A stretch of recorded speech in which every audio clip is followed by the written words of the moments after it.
ایک میں سویا ہوا تھا، دوپہر کا وقت تھا، مجھے ایک دوست کا فون آیا، مبارک ہو جی۔ میں کہا جی خیر مبارک، آپ کو پتہ ہے عمران صاحب نے کیا کام کر دیا حکومت نے؟ میں نے کہا کیا کر دیا؟ کہنے لگا جی انہوں نے قادیانیوں کو اقلیت قرار دے دیا ہے اور جناب ان کو اقلیتوں میں ڈال دیا ہے۔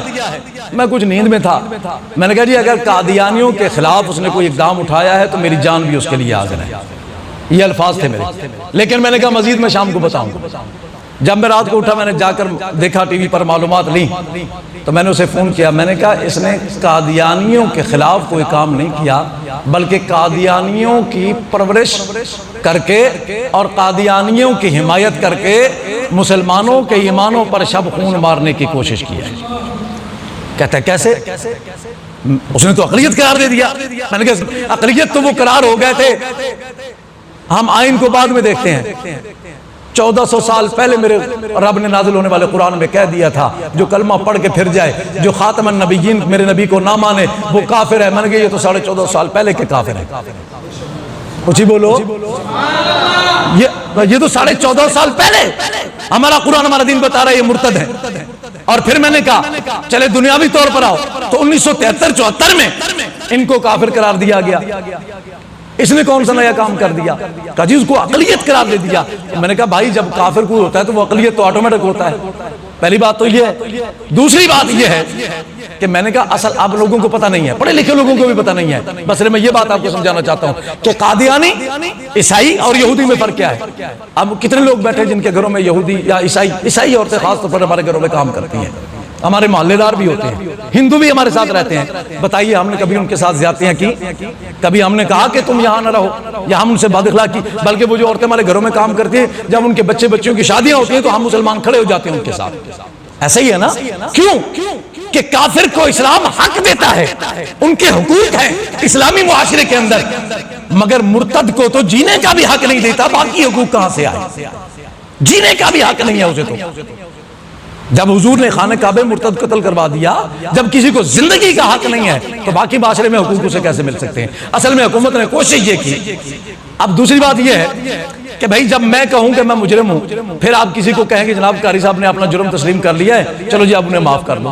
میں کہوں نا جی میں مجرم نہیں ہوں اور کسی کو کوئی میری جا کر سفارش کرے تو بتاؤ وہ سفارش بنتی ہے جب میں جرم ہی تسلیم نہیں کر رہا؟ انہوں نے آج تک آئین پاکستان کو بھی جھٹلایا۔ قادیانی غدار پاکستان بھی ہیں، آئین پاکستان کے بھی غدار ہیں، اور اسلام کے مجرم تو ہیں ہی ہیں۔ ہر مومن مسلمان کے مجرم ہیں۔ یاد رکھو جو مرتد کے کفر میں شک کرے وہ بھی کافر ہو جاتا ہے۔ جو قادیانی کو اپنا بھائی کہے وہ بھی انہی کے جیسا ہے، جو قادیانی کو کفر میں شک کرے وہ بھی اسی کے جیسا ہے، جو قادیانی کا سہولت کار بنے وہ بھی اسی قسم میں کھڑا ہوا ہے۔ یہ بات ذہن میں رکھ لو۔ اب ہوا کیا؟ انہوں نے آج تک آئین پاکستان کو نہیں مانا کہ جی ہم ٹھیک ہے آئین میں اگر کافر کہتا ہے تو آپ مانیں کہ ہم کافر ہیں، وہ نہیں مانتے۔ وہ کہتے ہیں ہم مسلمان ہیں تم سارے کافر ہیں۔ وہ ہمیں کافر کہتا ہے قادیان، وہ کہتا ہے جی ہم مسلمان ہیں۔ جب وہ اپنے آپ کو اقلیت تسلیم ہی نہیں کرتے تو پھر ان کو اقلیت کے حقوق دینے کا مقصد کیا؟ ایک بندہ کہتا ہے میں اقلیت نہیں ہوں اور تم کہتے نہیں اقلیتوں کے حقوق لے لو۔ اصل وجہ کیا تھی کہ ان حقوق میں شامل کر کے ان کے لیے راستہ کھول دینا تھا کہ جس طرح ایک ہندو اپنے مندر میں جاتا ہے، ایک عیسائی اپنے چرچ میں جاتا ہے اور ایک سکھ اپنے گردوارے میں جاتا ہے، یہ اقلیتوں کے حقوق ہیں، وہ جائیں، ہم نہیں روکتے انہیں، کریں عبادت۔ ان کو اسلام بھی اجازت دیتا ہے کہ وہ اسلامی معاشرے میں اقلیت کے حقوق میں اپنی عبادت کھلے عام کریں، لیکن مرتد کو اجازت نہیں۔ اور نہ اسلام میں نہ آئین پاکستان میں، آئین پاکستان 1984 کے آرڈیننس میں یہ لکھا ہے کہ قادیانی سرعام تبلیغ نہیں کر سکتا، خود کو مسلمان نہیں کہہ سکتا، قادیانی اپنی عبادت گاہ کو مسجد نہیں کہہ سکتا۔ جب وہ یہ ساری چیزیں ہیں، یہ اقلیتوں کے حقوق دے کر یہ حکومت ان کو راستہ دے رہی تھی کہ بھائی اب ہم اقلیتوں کے حقوق تمہیں دیتے ہیں، تم کھل کر عبادتیں بھی کرو اور اپنی مسجدوں کو سامنے بھی لے آؤ، انہیں مسجد بھی کہو، اپنے آپ کو مسلمان بھی کہو۔ یعنی قادیانیت کو فروغ دینے کے لیے یہ سمری انہوں نے بھجوائی اور پاس کرائی تھی۔ راضی ہو؟ اچھا کام ہوا ہے؟ سارے بولو، سارے ختم نبوت واسطے سارے بولو۔ یہ دیکھو ہم نے ماٹو لگا لیا اپنے پیشانی پر، ہم نے بتا دیا اب دنیا کو کہ جب تک آخری سانس ہے اللہ کی عزت کی قسم ایک ایک قطرہ خون کا میرے نبی کا مقروض ہے۔ اب ہم نے یہ میرے جوان بچے اللہ ان کو زندگی دے، یہ میرے بھائی، یہ زین صاحب، ہم نے یہ تاج کیوں سجایا ختم نبوت کا کہ اب ایسا نہیں ہوگا قادیانیوں، اب ایسا نہیں ہوگا کہ تم کرسیوں پر بیٹھ کر سازشیں کرو اس قوم کے خلاف، اس ملک میں رہتے ہوئے، اس ملک کے آئین کے خلاف، اور ہم تھوڑی دیر احتجاج کر کے چپ ہو جاتے تھے، پھر جب تم کرتے تھے ہم بول پڑتے تھے۔ نانا اب ہم محمد کے سپاہی میدان میں رہیں گے، ہر دم پہرا دیں گے حضور کی نبوت پر، ختم نبوت پر، عقیدہ ختم نبوت پر، حضور کی ناموس پر۔ اب دیکھیں گے کہ کہاں سے کوئی قادیانی آواز بعد میں نکالے گا اور محمد کے سپاہی پہلے کھڑے ہو جائیں گے۔ بولو بولو، کھڑے ہوگے کہ نہیں کھڑے ہوگے؟ کچھ ہی بولو۔ یہ جس کو تاج یہ چاہیے ہم اسے گفٹ عطا پیش کریں گے، لیکن شرط یہ ہے، یہ لکھا ہے نا تاجدار ختم نبوت، اس ختم نبوت کا سپاہی ہونے کا حق ادا کرنا ہے۔ انہوں نے سب سے پہلے یہ کیا کہ سوشل میڈیا کو کور کیا اور ہماری عوام کو گمراہ کیا۔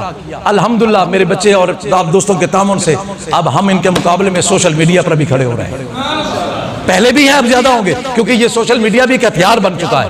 جس طرح دشمن ہتھیار استعمال کرے اسی طرح کا ہتھیار۔ ہاتھ سارے اٹھا کے بولو تاکہ وہ ہماری آواز پہنچائیں۔ یہ قرارداد ہے کہ قادیانیوں کو شناختی کارڈ میں لکھا جائے کہ وہ قادیانی ہے۔ کیوں کہ یہ نامراد ہمارے لباس میں پھرتے ہیں، ہمارے جیسے نام رکھتے ہیں، ہماری جیسی نمازیں پڑھتے ہیں، قرآن ہاتھ میں اٹھاتے ہیں۔ یہ تو وہ دھوکے باز ہیں جن کا پتہ نہیں چلتا۔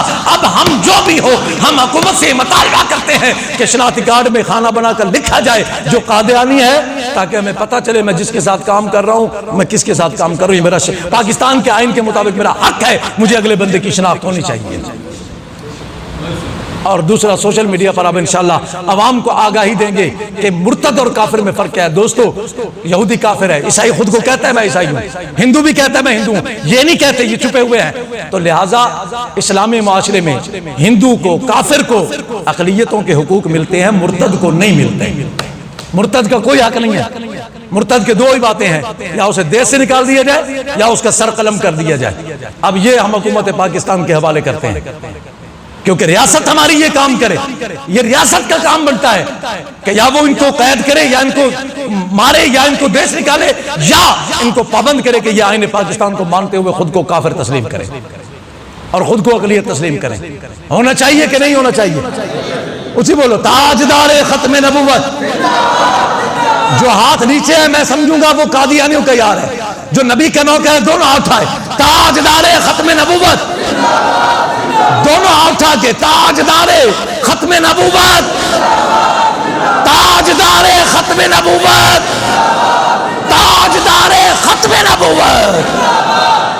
انشاءاللہ انشاءاللہ یہ ملک محمد عربی کے نام پہ بنا ہے، اور آج کے بعد کوئی حکومت میں ہو یا سیاست میں ہو یا عوام میں ہو، قادیانی ہو یا قادیانیوں کا یار ہو یا ان کا پیروکار ہو یا ان کا ہمدرد ہو یا ان کا سہولت کار ہو، آج کے بعد ہم کسی کو حضور کی ختم نبوت پر حملہ نہیں کرنے دیں گے۔